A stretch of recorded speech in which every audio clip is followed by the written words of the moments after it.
Bismillahirrahmanirrahim. Assalamualaikum warahmatullahi wabarakatuh. Alhamdulillah hari ini kita dapat bertemu kembali dalam mata kuliah bimbingan dan konseling. Hari ini kami dari kelompok 2 akan mempresentasikan mengenai materi teknik-teknik bimbingan dan konseling. Adapun anggota kelompok kami yaitu yang pertama Erika Dea, kemudian Nada Sohwatul, Zulfitri Andriawati, Melanie Suci, dan Yuradia Zidki. Nah, ini untuk materi-materi yang akan dipaparkan oleh saya dan rekan-rekan saya. Ada 5 poin yang akan kami paparkan. Yang pertama adalah jenis-jenis masalah individu, akan dipaparkan oleh saya sendiri. Nah, jenis-jenis masalah individu ini ada 6. Biasanya kita temui dalam kehidupan sehari-hari. Mungkin nanti teman-teman juga akan merasa bahwa sedang mengalami masalah tersebut. Nah, yang pertama adalah masalah pengajaran atau belajar. Masalah pengajaran atau belajar biasa dijumpai dalam sekolah atau dalam perguruan tinggi, di mana masalah yang dialami oleh pengajar ataupun pelajar. Jadi untuk pengajar biasanya masalah yang dialaminya seperti memilih metode pembelajaran yang cocok untuk muridnya. Kadang kan kita ngerasa kalau materi atau metode itu tuh sudah baik, ternyata saat di lapangan materi tersebut tidak cocok dengan murid-muridnya. Kemudian untuk pelajar biasanya mempunyai masalah seperti cara membagi waktu belajar antara belajar dan eskul, belajar dan les, belajar dan kegiatan bermain, seperti itu. Kemudian yang kedua ada masalah pendidikan. Untuk masalah pendidikan ini biasanya kita juga mengalami dalam menghadapi sesuatu yang baru seperti SD ke SMP, SMP ke SMA, atau SMA ke jenjang perguruan tinggi. Biasanya ada culture shock di mana pelajaran mungkin yang sudah berbeda, guru-guru yang sudah berganti, teman-teman lingkungan yang sudah berbeda, itu biasanya menjadi salah satu masalah, apalagi untuk orang-orang yang mungkin biasa disebut introvert ya. Jadi waktu menghadapinya agak kesulitan karena harus bertemu teman-teman baru dan beradaptasi dengan lingkungan baru. Yang ketiga ada masalah pekerjaan. Masalah pekerjaan biasa dialami oleh mahasiswa ataupun siswa-siswa yang berada di sekolah tingkat menengah atas, di mana kita biasanya jarang tahu atau kurang mengetahui apa aja sih jenis pekerjaan yang ada di luar sana. Kemudian bagaimana sih cara kita nanti memulai pekerjaan seperti apa, terus jenis pekerjaan yang ingin kita lakuin nanti pekerjaan yang seperti apa. Kayak misalkan pasti ada teman-teman yang sekarang kuliah di jurusan pendidikan, tetapi setelah lulus mungkin tidak ingin menjadi guru. Nah, itu juga salah satu masalah yang mungkin teman-teman yang mempunyai pikiran seperti itu sedang dihadapi sekarang gitu. Nah, itu biasanya ada di lingkungan perguruan tinggi ataupun di sekolah menengah atas. Bisa juga di sekolah dasar jika mereka atau jika dia tidak melanjutkan ke jenjang pendidikan yang selanjutnya. Kemudian yang keempat, masalah penggunaan waktu senggang. Nah, ini biasanya kita hadapi di saat libur. Kalau misalkan libur 3 bulan kan suka bingung nih ngapain. Nah, kadang waktu-waktu libur itu tuh tidak kita manfaatkan dengan baik, malah dengan nonton YouTube, misalkan dari pagi ke pagi lagi nonton film gitu kan. Itu ngabisin waktu yang cukup lama dan sangat panjang. Ibaratnya kayak kita 2 jam, 3 jam nonton, tapi kita nggak dapat apa-apa, apalagi kayak nonton mukbang atau nonton apa gitu, scroll Twitter, kita nggak dapat ilmu yang lebih, tapi kita mengeluarkan waktu yang cukup banyak. Nah, itu nanti akan menjadi suatu masalah jika terus-terusan dilakukan di saat teman-teman kita mungkin sudah maju sampai mana, sedangkan kita masih di sini-sini aja gitu. Terus yang kelima ada masalah sosial. Nah, ini masalah sosial yang biasa kita hadapi yaitu sulit eh, beradaptasi dengan orang baru. Jadi banyak mungkin di antara kita atau kita juga sering melihat orang-orang yang ada orang yang pandai, yang pintar banget, tapi untuk sosialisasinya kurang, pertemanannya sedikit karena mungkin dia tidak cukup bisa berteman dengan yang lain dengan merasa mungkin lingkungannya tidak baik atau lingkungannya tidak cocok. Lingkungannya baik tapi ternyata nggak cocok gitu, misalkan entah itu nongkrongnya, budgetnya, dan segala macam. Banyak masalah di sosial itu. Kemudian yang terakhir ada masalah pribadi. Nah, ini masalah pribadi mungkin setiap kita pernah mengalami, pasti mempunyai masalah pribadi. Masalah pribadi di sini masalah pribadi seperti quarter life crisis, di mana kita ngerasa nanti kita bakalan jadi apa ya, terus kita bakalan kayak gimana ya ke depannya. Kemudian di saat kita punya masalah malah jadi depresi bukannya dihadapi. Nah, itu termasuk salah satu masalah pribadi yang sebenarnya bisa dihadapi, tapi kebanyakan dari kita kebanyakan mikir tapi nggak ada aksi gitu. Itu salah satu masalah yang biasa kita temui di kehidupan sehari-hari. Nah, mungkin untuk poin pertama, jenis-jenis masalah individu cukup sekian. Untuk selanjutnya, saya lanjut ke pemateri selanjutnya. Makasih. Baik, sebelumnya terima kasih kepada moderator. Langsung saja, saya Zulfitri di sini akan mencoba menjelaskan mengenai proses dan langkah-langkah dalam studi kasus. Namun sebelum membahas ke sana, ada beberapa poin yang bisa kita pelajari bersama. Yang pertama mengenai pengertian dari studi kasus.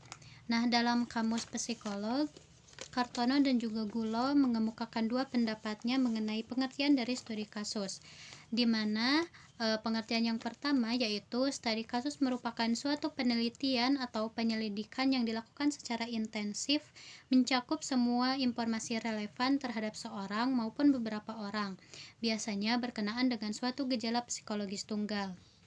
Kemudian, pengertian yang kedua yaitu studi kasus merupakan informasi-informasi histori atau biografis tentang seorang individu, seringkali mencakup pengalamannya dalam terapi. Nah, dalam pengertian yang kedua ini terdapat istilah histori, case history, yang bisa kita sebut sebagai sejarah ataupun riwayat dari kasus, di mana case history ini merupakan data yang terhimpun yang memberikan informasi ataupun gambaran seperti apa orang-orang di masa lampaunya terhadap kesulitan atau permasalahan yang ia hadapi.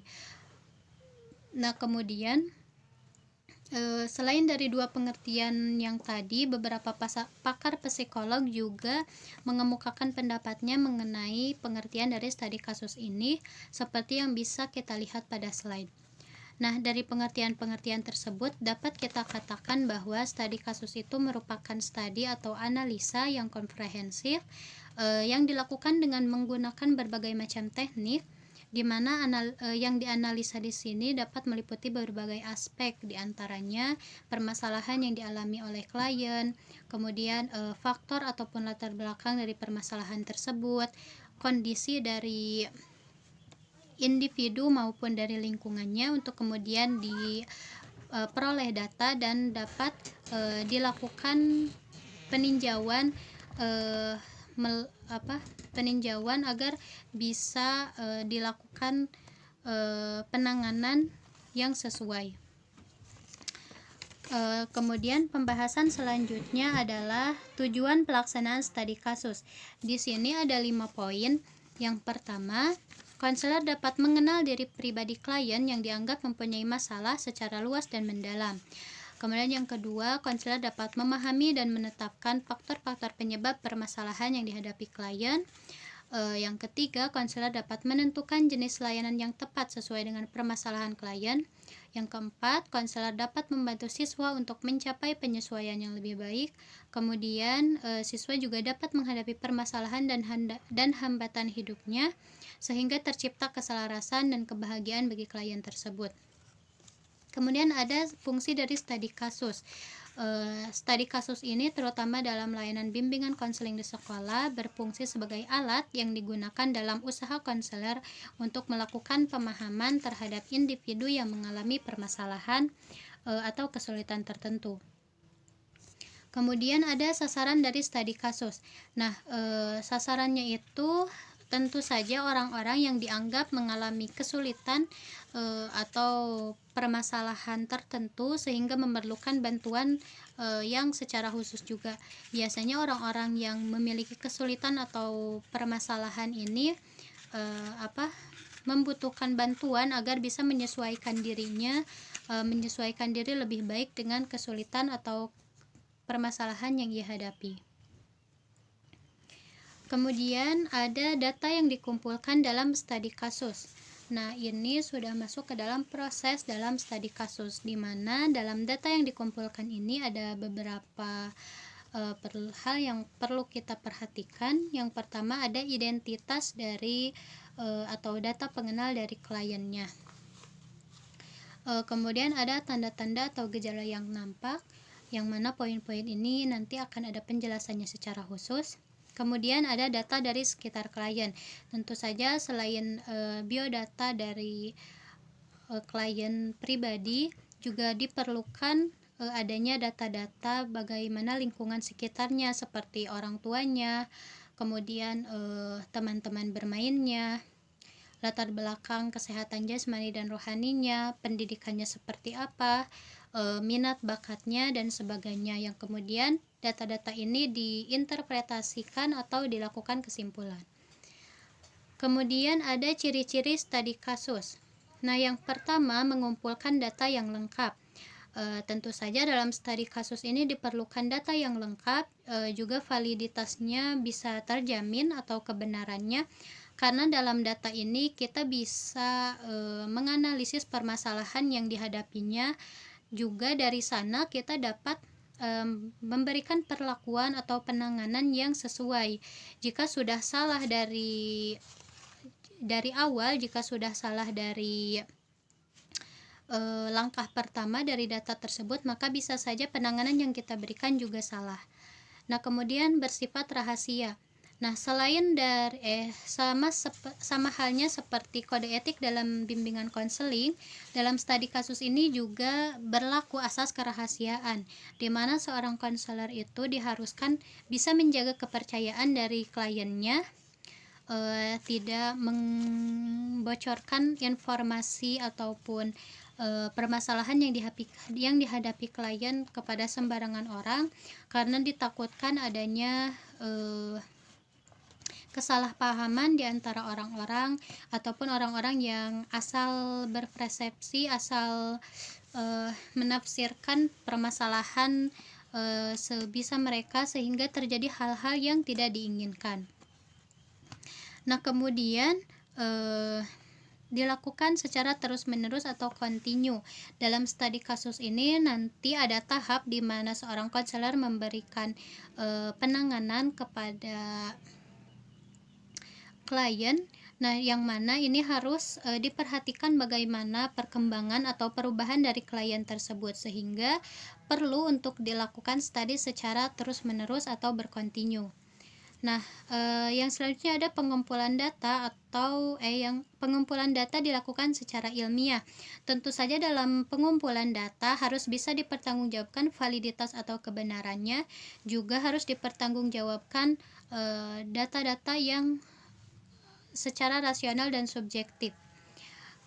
Karena seperti yang dijelaskan tadi, dari data itu sudah penting gitu untuk validitas kebenarannya itu sudah benar-benar penting, karena akan menentukan kualitas untuk tahap-tahap selanjutnya. Kemudian poin yang kelima, data yang diperoleh dari berbagai pihak. Data yang dikumpulkan dalam studi kasus haruslah relevan dengan permasalahan yang dialami siswa.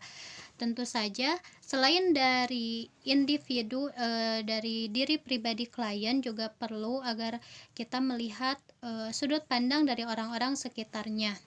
Jadi sumber yang kita miliki bisa lebih banyak, namun tentu saja data-data yang didapatkan dari lingkungan sekitar, dari orang-orang sekitarnya juga harus relevan dengan permasalahan dari siswanya.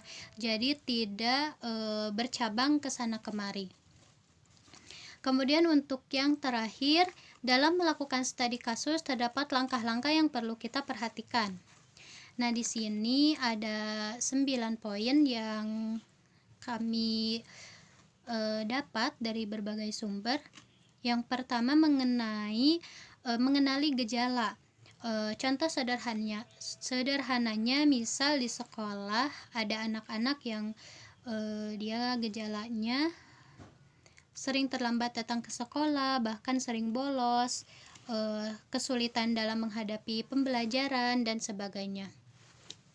Kemudian membuat deskripsi kasus. Nah, dari gejala yang terlihat, dari gejala yang dirasakan oleh klien, kita deskripsikan kasusnya seperti apa. Pendeskripsian kasus ini harus secara objektif, sederhana, namun juga jelas.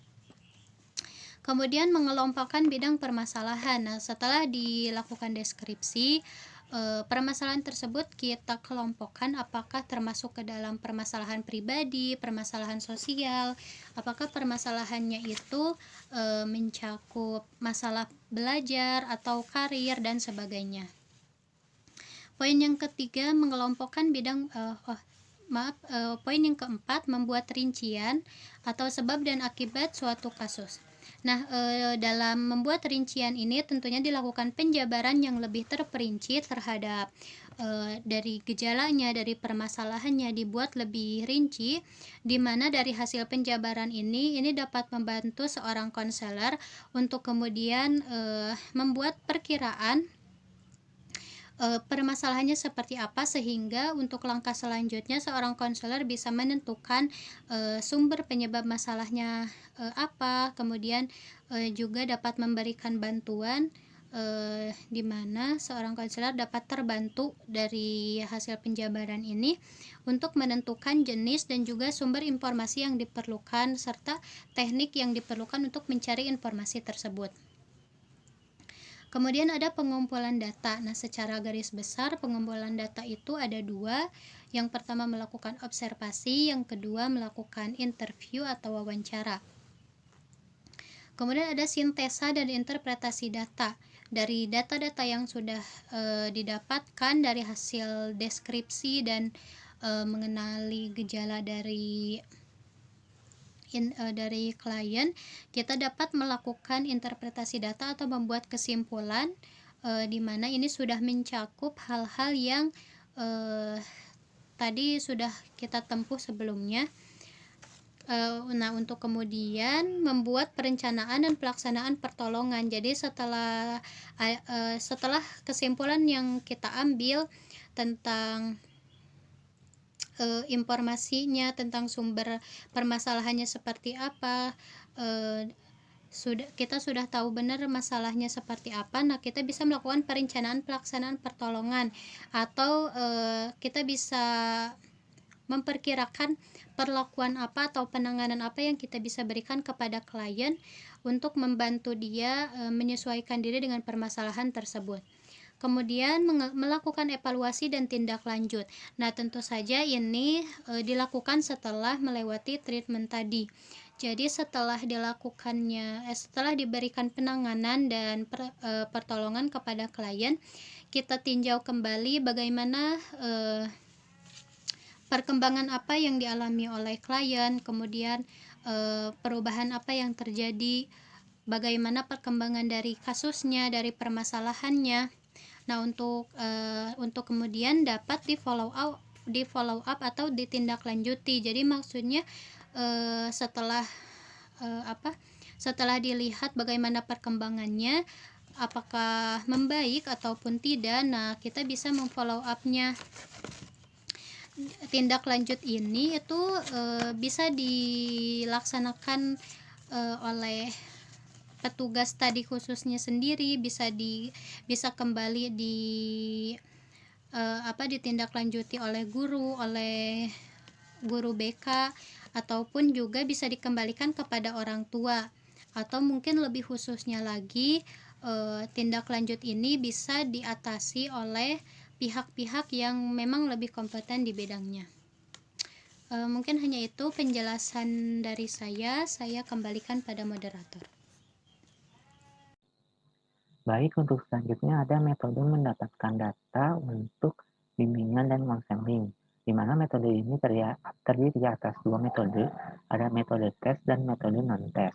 Metode tes merupakan suatu metode penelitian untuk memperoleh informasi tentang berbagai aspek dalam tingkah laku dan kehidupan seseorang, dengan menggunakan pengukuran yang mana nanti akan menghasilkan suatu deskripsi secara kuantitatif tentang aspek yang diteliti. Nah, adapun untuk jenis-jenis tesnya meliputi tes Yang pertama ada tes inteligensi atau tes yang mengukur taraf kemampuan berpikir, terutama berkaitan dengan potensi untuk mencapai taraf prestasi tertentu. Nah, untuk jenis data yang diambil dari tes ini merupakan kemampuan intelektual atau kemampuan akademik. Yang kedua ada tes bakat, yang mana tes yang mengukur taraf kemampuan seseorang untuk berhasil dalam suatu bidang tertentu. Nah, untuk tes bakat ini, kemampuan yang diteliti itu biasanya mencakup unsur-unsur inteligensi, hasil belajar, minat, dan kepribadian. Lalu yang ketiga ada tes minat, yang mana tes ini mengukur kegiatan-kegiatan macam apa sih yang paling disukai oleh seseorang. Mungkin bisa hobinya atau ya yang sering ia tekuni. Lalu yang keempat ada tes kepribadian, yang mana tes ini mengukur ciri-ciri kepribadian yang bukan khas dari yang bukan khas gitu. Jadi ciri-ciri kepribadiannya yang bukan khas dari sifat kognitif seperti sifat karakter, temperamen, emosional, kesehatan mental, serta bidang-bidang kehidupan yang mungkin dapat menimbulkan kesukaran dalam penyesuaian diri. Lalu yang kelima, ada tes perkembangan vokasional, yang mana tes ini mengukur taraf perkembangan orang muda dalam hal kesadaran kelak, yang mana akan memangku suatu pekerjaan atau suatu jabatan. Lalu ada tes hasil belajar, di mana tes ini adalah tes yang mengukur tentang apa yang telah dipelajari pada berbagai bidang studi. Jadi lebih ke arah tes seperti evaluasi. Nah, untuk selanjutnya ada metode non-tes, di mana metode non-tes ini seringkali digunakan untuk melengkapi data hasil tes sehingga data yang didapat dapat lebih akurat hasilnya. Nah, untuk metode non-tes sendiri, yang pertama terdiri dari observasi, yang merupakan suatu cara untuk mengumpulkan data yang diinginkan dengan cara mengadakan pengamatan secara langsung. Lalu yang kedua ada kuesioner, atau yang biasa kita sebut angket, yaitu suatu daftar yang berisi pertanyaan-pertanyaan yang harus dijawab atau dikerjakan oleh orang yang menjadi sasaran kuesioner tersebut. Lalu selanjutnya ada interview atau wawancara, yaitu suatu metode untuk mendapatkan data dengan mengadakan face to face atau secara langsung. Lalu yang keempat ada sosiometri, yaitu yang menunjukkan kepada kita tentang ukuran berteman. Jadi kita di sini bisa dilihat bagaimana hubungan sosial atau hubungan berteman seseorang dalam berteman atau bergaul. Lalu yang terakhir ada studi kasus, yang mana merupakan suatu metode penyelidikan untuk mempelajari kegiatan mengenai perseorangan, atau dengan kata lain suatu metode untuk menyelidiki suatu riwayat hidup seseorang, atau lebih ke apa sudah ditentukan gitu, khusus fokus ke satu topik untuk studi kasus. Nah, mungkin itu saja penjelasan dari saya mengenai metode mendapatkan data untuk bimbingan dan konseling. Untuk materi selanjutnya akan dilanjutkan oleh pemateri selanjutnya. Selanjutnya ada teknik-teknik bimbingan konseling. Teknik-teknik bimbingan dan konseling ini ada beberapa macam. Yang pertama, ada konseling individual. Konseling individual ini merupakan bantuan yang diarahkan untuk mengubah sikap dan perilaku murid dan dilaksanakan secara langsung. Dalam konseling, terdapat hubungan yang akrab dan dinamis, di mana murid merasa diterima dan dimengerti oleh konselor, murid merasa ada yang mengerti permasalahannya dan mau mendengarkan keluhan dan curahan perasaannya. Yang kedua, ada konsultasi. Nah, konsultasi ini merupakan salah satu teknik bimbingan yang paling penting. Sebab banyak masalah karena suatu hal akan lebih berhasil jika ditangani secara tidak langsung oleh konselor. Tujuan konsultasi ini diantaranya mengembangkan dan menyempurnakan belajar bagi murid, orang tua, dan administrasi sekolah. Kemudian menyempurnakan komunikasi dengan mengembangkan informasi di antara orang yang penting, Selanjutnya, mengajak bersama pribadi yang memiliki peranan dan fungsi yang bermacam-macam untuk menyempurnakan lingkungan belajar, memperluas layanan dari para ahli, serta yang terakhir, memperluas layanan pendidikan dari guru dan administrator. Nah, yang ketiga ada nasihat. Nah, nasihat ini merupakan salah satu teknik bimbingan yang dapat diberikan oleh guru. Pemberian nasihat hendaklah memperhatikan hal-hal berikut ini. Bisa dilihat di situ ada beberapa poin. Nah, di mana salah satunya yaitu berdasarkan masalah atau kesulitan yang dihadapi oleh murid, diawali dengan menghimpun data yang berkaitan dengan masalah yang dihadapi. Nasihat yang diberikan bersifat alternatif yang dapat dipilih oleh murid, disertai kemungkinan keberhasilan dan kegagalan. Kemudian, penentuan keputusan diserahkan kepada murid, alternatif mana yang akan diambil, serta yang terakhir, hendaknya murid mau dan mampu mempertanggungjawabkan keputusan yang diambil. Nah, di dalam nasihat ini ada beberapa bagian. Yang pertama, ada bimbingan kelompok. Nah, bimbingan kelompok ini merupakan bantuan terhadap siswa yang dilaksanakan dalam situasi kelompok. Nah, bimbingan kelompok ini juga bertujuan untuk mencegah berkembangnya permasalahan atau kesulitan bagi murid tersebut. Bimbingan kelompok ini dilaksanakan dalam 3 kelompok. Yang pertama, kelompok kecil 1-6 orang, yang kedua kelompok sedang 7-12 orang, dan yang ketiga kelompok besar 13-20 orang. Yang kedua ada konseling kelompok. Nah, konseling kelompok ini merupakan upaya bantuan kepada murid dalam rangka memberikan kemudahan dalam perkembangan dan pertumbuhannya. Nah, prosedur konseling kelompok ini sama dengan bimbingan kelompok, di mana diantaranya terdiri dari pertama tahap pembentukan, yang kedua tahap peralihan, yang ketiga tahap kegiatan, dan keempat tahap pengakhiran. Nah, selanjutnya juga ada pengajaran remedial. Pengajaran remedial ini merupakan upaya guru untuk menciptakan situasi yang memungkinkan murid tertentu lebih mampu mengembangkan dirinya seoptimal mungkin, sehingga dapat memenuhi kriteria keberhasilan minimal yang diharapkan. Yang terakhir, yang keempat, ada mengajar bernuansa bimbingan. Nah, murid akan berhasil dalam belajar apabila guru dapat menerapkan prinsip-prinsip dan memberikan bimbingan dalam waktu mengajarnya. Secara umum, bimbingan yang dapat diberikan guru sambil mengajar diantaranya yang pertama, mengenal dan memahami murid secara mendalam. Nah, ini poin yang pertama ini penting sekali bagi seorang guru, di mana guru harus dapat memahami dan mengenal sikap dan kepribadian masing-masing dari murid itu sendiri. Yang kedua, memberikan perlakuan dengan memperhatikan perbedaan individual. Nah, poin ini juga sama, di mana guru tidak boleh membedakan murid satu dengan murid yang lain, harus menyamaratakannya. Yang ketiga, memperlakukan murid secara manusiawi. Yang keempat, memberi kemudahan untuk mengembangkan diri secara optimal. Dan yang terakhir, menciptakan suasana kelas yang menyenangkan. Bismillahirrahmanirrahim. Yang selanjutnya yaitu ada latihan atau contoh melaksanakan studi kasus.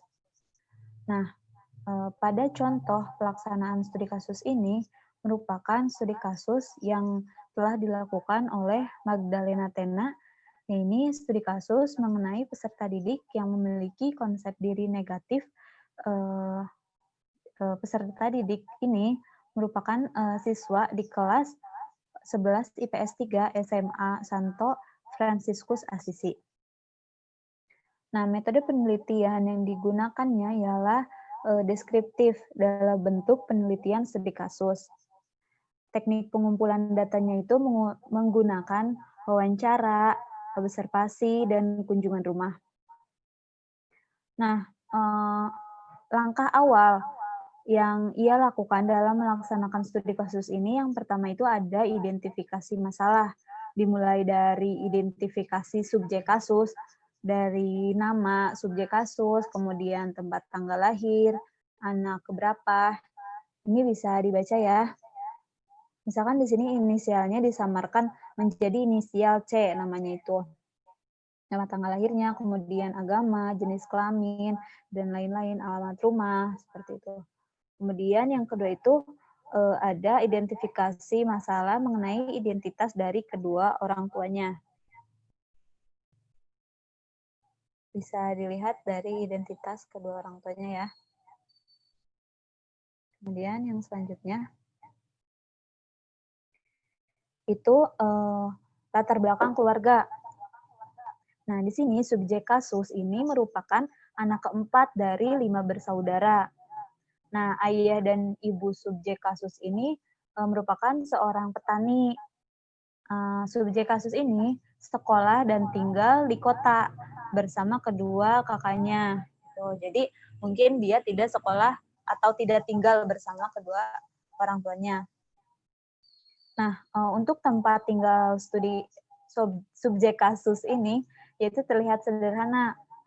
Nah, di kampung halamannya subjek kasus itu selalu mengikuti orang tuanya ke ladang atau ke kebun jika liburan sekolah.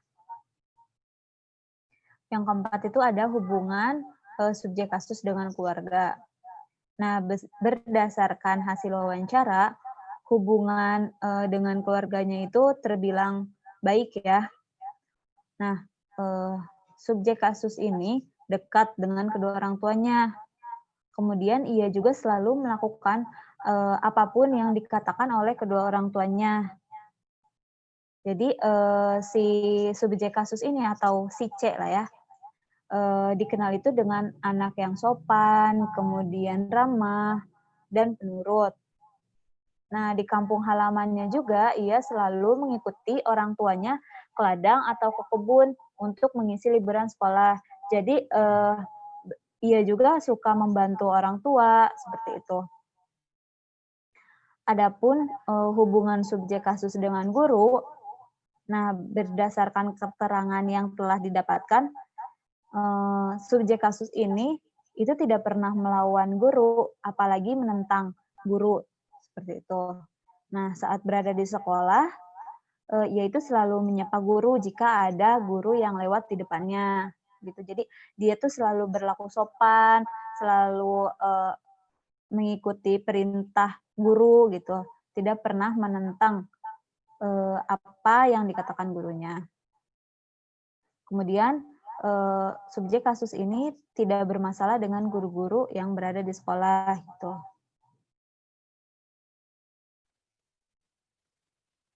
Adapun untuk keadaan belajarnya di sekolah itu subjek kasus selalu mengerjakan tugas yang diberikan oleh gurunya.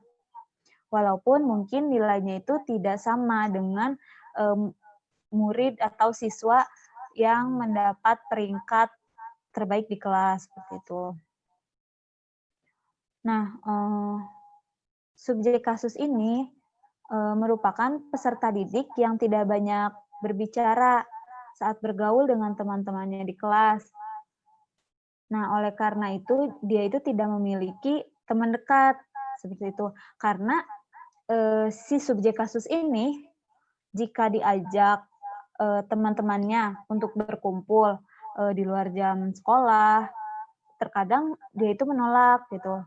Atau misalkan diajak berkumpul, dia itu terkadang menolak, seperti itu. Nah, subjek kasus itu selalu mengikuti pembelajaran dari awal hingga akhir, namun dia itu tidak pernah mengajukan pertanyaan saat sesi pertanyaan pada pembelajaran tersebut berlangsung. Mungkin subjek kasus ini bisa disebutkan orang yang pendiam, seperti itu. Jadi dia itu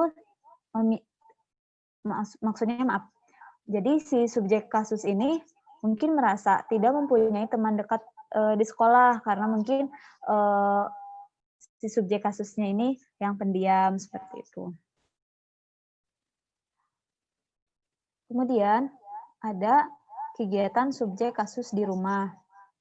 Nah, berdasarkan hasil wawancara, aktivitas yang dilakukan subjek kasus atau si C di rumah itu sebelum berangkat sekolah ia selalu membantu mengerjakan pekerjaan rumah seperti masak sayur, mencuci piring, menyapu rumah, dan lain-lainnya. Mungkin subjek kasus ini bisa dikatakan anak yang rajin. Kemudian adapun informasi dari sumber lain, untuk mendapatkan informasi lebih itu dilaksanakan wawancara dengan guru BK di sekolah, kemudian dengan guru mata pelajaran, terus dengan teman-teman sekelasnya, dan wawancara dengan orang tua subjek kasus tentunya. Kemudian tadi setelah melakukan identifikasi masalah berdasarkan poin-poin yang telah dipaparkan, kemudian masuk ke tahap diagnosis. Nah, berdasarkan pengamatan dari wawancara, dari hasil identifikasi, maka disimpulkan bahwa yang menjadi penyebab subjek kasus memiliki konsep diri yang negatif itu disebabkan oleh beberapa faktor. Seperti subjek kasus itu tidak memahami dirinya secara keseluruhan, sehingga subjek kasus itu minder dengan keadaannya. Seperti itu. Kemudian subjek kasus itu menganggap teman sekelasnya tidak menyukai dia sehingga tidak percaya diri karena dari keluarga kurang mampu dan menarik diri dari pergaulan semua teman-temannya. Jadi si subjek kasus ini dia itu menganggap bahwa dirinya itu tidak disukai oleh teman sekelasnya sehingga jika diajak untuk berkumpul atau bermain, ia itu cenderung menghindar seperti tadi diajak untuk berkumpul, dia itu selalu tidak bisa dengan alasan seperti menjaga rumah lah atau yang lainnya. Itu. Kemudian subjek kasus pun merasa minder. Nah, langkah selanjutnya itu ada prognosis. Nah, setelah mengetahui faktor-faktor penyebab berdasarkan dari hasil diagnosis di atas, maka untuk mengatasi masalah yang dialami oleh subjek kasus, pendekatan yang digunakan oleh peneliti ialah pendekatan model konseling terapi rasional emotif. Nah, model ini digunakan untuk mengubah pemikiran peserta didik yang irasional menjadi rasional dan behavioral untuk memperbaiki tingkah laku subjek kasus yang salah. Maksud tingkah laku subjek kasus yang salah di sini mungkin kayak tadi ya beliau merasa minder, kemudian merasa bahwa dirinya tidak disukai, seperti itu. Nah, teknik yang digunakan adalah teknik konfrontasi, kemudian teknik didaktik, kemudian pengondisian operan dengan metode penguatan positif. Kemudian di tahap treatment, pada tahap ini dilaksanakan alternatif bantuan, sebagaimana dirumuskan dalam prognosis. Nah, maka di dalam treatment ini akan diambil tindakan dengan langkah-langkah sebagai berikut. Yang pertama itu, pembimbing menggunakan pendekatan RET dengan mengajak atau menantang subjek kasus mengemukakan perasaannya. Jadi di langkah pertama itu dengan pendekatan yang dilakukan oleh pembimbing itu menantang subjek kasus untuk mengemukakan perasaannya. Kan tadi ya subjek kasus itu memiliki sifat yang pendiam gitu. Jadi di tahap ini itu subjek kasus harus bisa mengungkapkan perasaannya, kemudian pendapatnya, dan pandangannya terhadap dirinya sendiri. Seperti itu.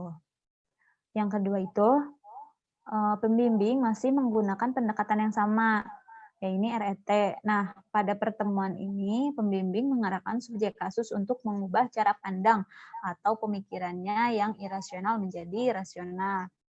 Nah, kan tadi setelah mengemukakan permasalahan sehingga si pembimbing itu mengemukakan perasaan, mohon maaf, kayak pendapat dan pandangan terhadap dirinya sendiri, pembimbing itu jadi mengetahui, sehingga pada tahap yang kedua ini pembimbing itu mengarahkan subjek kasus untuk mengubah cara pandangnya yang mungkin salah seperti itu. Pemikirannya yang irasional menjadi rasional. Kemudian pada tahap ketiga ini, pembimbing memberikan tugas kepada subjek kasus untuk selalu menanam kata-kata yang positif, yang dapat mengacu semangat dan menjadi motivasi pada dirinya setiap memulai kegiatan sehari-hari gitu, sehingga tidak ada pikiran-pikiran negatif terhadap dirinya sendiri seperti itu. Kemudian tahap yang selanjutnya yaitu ada tahap evaluasi. Nah, berdasarkan dari hasil evaluasi dengan subjek kasus sendiri, nah subjek kasus ini merasa mengalami adanya perubahan. Nah, perubahan yang dimaksud yaitu subjek kasus sudah tidak merasa minder lagi untuk berhadapan dengan teman sekelasnya. Karena kan sebelumnya subjek kasus ini cenderung untuk menutup diri atau menarik diri ketika diajak bermain oleh teman-temannya kan.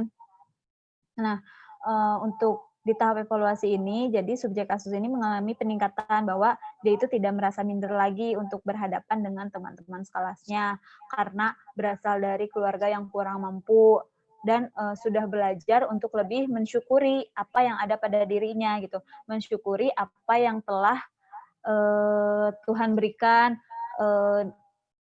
berupa nikmat yang tidak terhingga mungkin. Kemudian beliau juga sudah belajar untuk menghargai dirinya sendiri dengan mengembangkan hobi yang ia miliki, yaitu bermain voli.